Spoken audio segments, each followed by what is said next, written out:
উটের দুধ পান করা যায়, উটের গোশত খাওয়া যায়, হ্যাঁ, ওকে যানবাহন হিসেবে ব্যবহার করা যায়। 4, ওর পেচ্ছাপও পান করা যায়।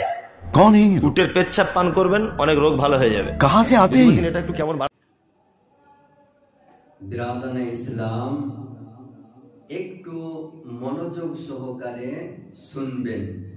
রাজমিস্ত্রি কি বলতেছে, বেশি বেশি করে রাজমিস্ত্রির ভক্তগণ, রাজমিস্ত্রির চেলা, মুমতাজুলের যে চেলাগুলো রয়েছে, তারা বেশি বেশি করে উটের পেচ্ছাপ পান করবেন।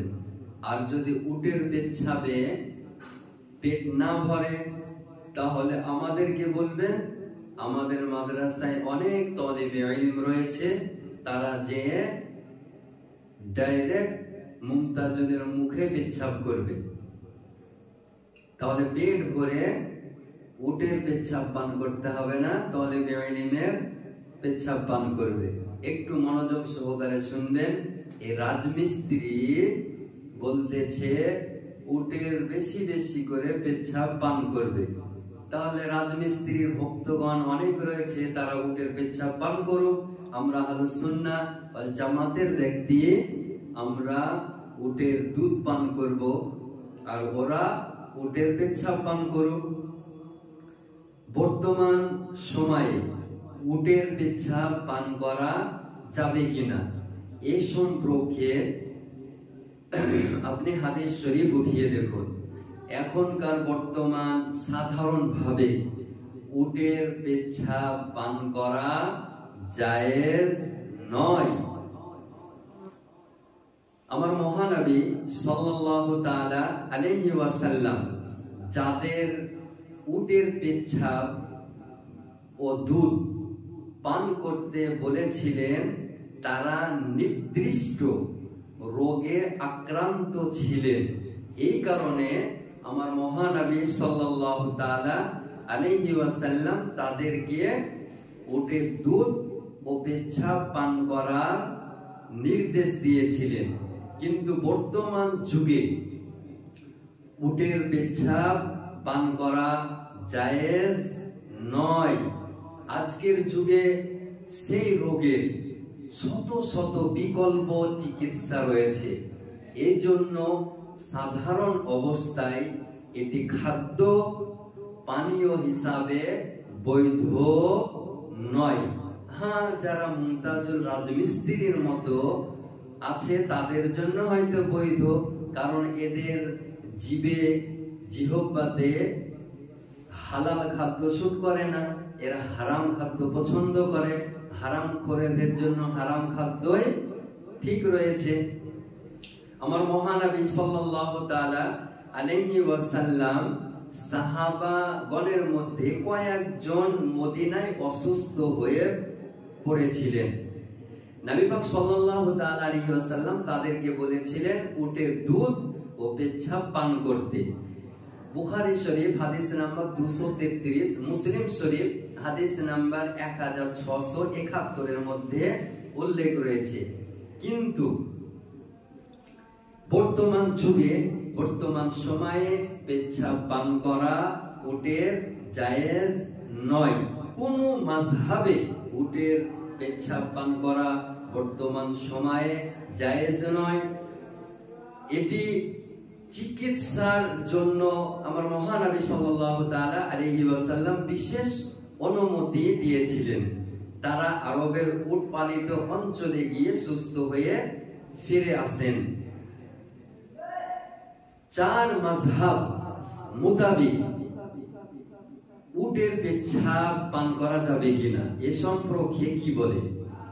ইমাম আজম আবু হানিফা রাহমাতুল্লাহ আলাইহি উটের পেচ্ছাপ নাপাক, কারণ এটি পান করার জিনিস নয়।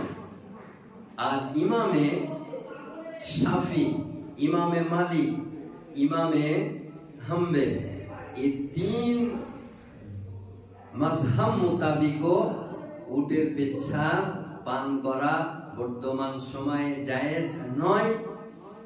এইরকম হারাম খোরেদের নিকট থেকে আপনার কাছে আমি অনুরোধ করব যে আপনারা এদের কাছ থেকে দূরে থাকেন, না হলে বলবে উটের বেশি বেশি করে পেচ্ছাপ পান করেন, এটা জায়েজ নয়। এদের দল থেকে 100 কিলোমিটার দূরত্ব বজায় রাখতে হবে। আহলুস সুন্নাহ ওয়াল জামাতের প্রতি পাহাড়ের মতো স্থির থাকতে হবে। আমাদের সকলকে শোনার পর আমল করার তৌফিক দান করেন। আসসালামু আলাইকুম ওয়া রাহমাতুল্লাহি তাআলা ওয়া বারাকাত। বিরাদানে ইসলাম, নামাজে যদি গরু গাধার খিয়াল চলে আসে নামাজ হয়ে যাবে। গরু গাধার খিয়াল চলে আসলে কোনো অসুবিধা নাই। এ জাহান্নামী দলের গুরু, আহলে হাদিসদের গুরু, ওয়াহাবিদের গুরু ইসমাইল দেহলভী সিরাতে মুস্তাকিম কিতাবে 147 পেজের মধ্যে লিখেছে, নামাজে গরু গাধার খিয়াল যদি চলে আসে কোনো অসুবিধা নেই, নামাজ হয়ে যাবে। কিন্তু নামাজে যদি নাবির খিয়াল চলে আসে নামাজ হবে না। এইরকম কুফরি আকীদা নামধারী আহলে হাদিসদের গুরু নিজ গ্রন্থে সিরাতে মুস্তাকিম কিতাবের 167 পৃষ্ঠার মধ্যে লিখে রেখেছে, নবী আমার বলেন, সল্লু কামা রাআইতুমুনি উসাল্লি, তোমরা নামাজ পড়ো আমাকে যেমন করে নামাজ পড়তে দেখছো। তোমরা নামাজ পড়ো আমাকে যেমন করে নামাজ পড়তে দেখছো।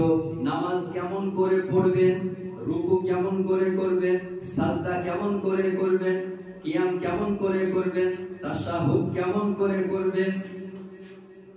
যদি নবী বলেন সল্লু কামা রাআইতুমুনি উসাল্লি, তোমরা নামাজ পড়ো যেমন করে আমাকে নামাজ পড়তে দেখছো, তাহলে বলুন মুসলমান, যদি নবী কিয়াম করে আমাদেরকে কিয়াম করতে হবে। নবী যদি কিরাত করে আমাদেরকে কিরাত করতে হবে। নবী যদি রুকুতে যায় আমাদেরকে রুকুতে যেতে হবে। তাহলে নবীর স্মরণ আসবে না আসবে না? আসবে। এই রকম কুফরি আকীদা এই ওহাবী, জামাতি, তাবলিগি, দেওবন্দীদের গ্রুপ লিখে রেখেছে, নবীর স্মরণ যদি চলে আসে নামাজ হবে না। কিন্তু মহানবী বলেছেন যে সল্লু কামা রাআইতুমুনি উসাল্লি, তোমরা নামাজ পড়ো আমাকে যেমন করে নামাজ পড়তে দেখছো। তাহলে বোঝা গেল কিয়াম যখন করবেন নবীর স্মরণ আসবে, কিরাত যখন করবেন নবীর স্মরণ আসবে, রুকু যখন করবেন নবীর স্মরণ আসবে, সিজদা যখন করবেন নবীর স্মরণ আসবে, কায়দাতে যখন বসবেন নবীর স্মরণ আসবে, সালাম যখন ফিরাবেন নবীর স্মরণ আসবে। তাহলে বলুন মুসলমান, এই রকম কুফরি আকীদা লিখার কারণে এরা কাফির, মুরতাদ। এদের দলে যাওয়া মানে জাহান্নামে যাওয়া। এদের দল থেকে কোন রকমে যদি যেয়ে থাকেন আহলুস সুন্নাহ ওয়াল জামাতের দলে ফিরে আসুন, নিজের ঈমানকে হেফাজত করুন। এই রকম জাহিল, আনপড়, গাওয়ার, জ্ঞানপাপী, পড়ালেখা না করে নবী সম্পর্কে বিরূপ মন্তব্য করতেছে, নবীর বিপক্ষে বলতেছে, এরা আবু জাহেলের লোক, এরা আবু লাহাবের লোক। আর আবু জাহাল, আবু লাহাবের লোক, এরা জাহান্নামী। এরা কোনোদিন মুসলমান হতে পারে না, পারে না, পারে না। আসসালামু আলাইকুম ওয়া রাহমাতুল্লাহি তাআলা ওয়া বারাকাত। বিরাদানে ইসলাম, নবী আমার বলেন, বানি ইসরাইল সম্প্রদায় 72টি দলে বিভক্ত হয়েছিল। আমার উম্মাত 73 দলে বিভক্ত হবে। 72টি দল জাহান্নামে যাবে, আর শুধুমাত্র একটি দল জান্নাতে যাবে। নবীর উম্মত থেকে ভেঙে ভেঙে নতুন 72টি দল হবে। কে বলেছেন? আমার মহানবী সাল্লাল্লাহু তাআলা আলাইহি ওয়াসাল্লাম বলেছেন হবে। আগামীতে কিয়ামতের পূর্বে 73টি দল আত্মপ্রকাশ করবে, নতুন নতুন দল হবে 73টি। আর এই 73টি দলের মধ্যে 72টি দল জাহান্নামে যাবে আর একটি দল জান্নাতে যাবে। নতুন নতুন নাম হবে। আজকাল নামগুলো শুনছেন, ওহাবি, দেওবন্দি, জামাতি, খারেজি, শিয়া, নামধারী, আহলে হাদিস। এর আগে এসব নামগুলো আপনি শুনেননি। এই যে নতুনত্ব নামে নতুনত্ব দলে আত্মপ্রকাশ করেছে, এরাই হলো জাহান্নামী দল। এদের দলে যাওয়া মানে জাহান্নামে যাওয়া। আর আহলুস সুন্নাহ ওয়াল জামাতের দলে থাকা মানে জান্নাতে যাওয়া, দলে থাকা। নাজাত প্রাপ্ত দল হলো একটি, মুক্তি প্রাপ্ত দল হলো একটি, আর সেটা হলো আহলুস সুন্নাত ওয়াল জামাত। আর এই যত রকমের নতুনত্ব দল, নতুনত্ব নাম বেরিয়েছে, এরা সকলে জাহান্নামী, জাহান্নামী দল। এসব নাম আপনি আগে কোনোদিন শুনেননি, নতুন নতুন শুনছেন। এখনো 73টি দল হয়নি, হবে। 72টি দল একদিকে থাকবে। আর কসম খোদা, আহলুস সুন্নাহ ওয়াল জামাত একাই একদিকে থাকবে। যেমন 32টি দাঁতের মধ্যে জিহ্বা বাস করে, এই রকম 72টি জাহান্নামী দলের মধ্যে সুন্নি জামাত বাস করেন। আর এটাই হলো জান্নাতি দল, এটাই হলো মুক্তিপ্রাপ্ত দল। এই আহলে হাদিস নামধারী ওহাবি, লামাজহাবি, দেওবন্দি সব নতুনত্ব নামে নতুনত্ব দলে আত্মপ্রকাশ করেছে। এদের দলে যাবেন না। এদের দলে যাওয়া মানে জাহান্নামে যাওয়া। এদের দল থেকে আপনাকে আহলুস সুন্নাহ ওয়াল জামাতের উপর পাহাড়ের মতো স্থির থাকতে হবে। আসসালামু আলাইকুম ওয়া রাহমাতুল্লাহি তাআলা ওয়া বারাকাতুহু। বিরাদানে ইসলাম, নামধারী আহলে হাদিসদের গুরু, জাহান্নামী দলের গুরু আশরাফ আলী থানভী তার নিজ গ্রন্থে, কিতাবটির নাম হিফজুল ঈমান, সেই কিতাবের 15 পৃষ্ঠায় লিখেছে, নবীর জ্ঞান হলো পাগলের জ্ঞানের মতো, নবীর জ্ঞান হলো বাচ্চাদের জ্ঞানের মতো, নবীর জ্ঞান হলো সাইদ বাকার উমারের জ্ঞানের মতো, নবীর জ্ঞান হলো জীবজন্তুর মতো।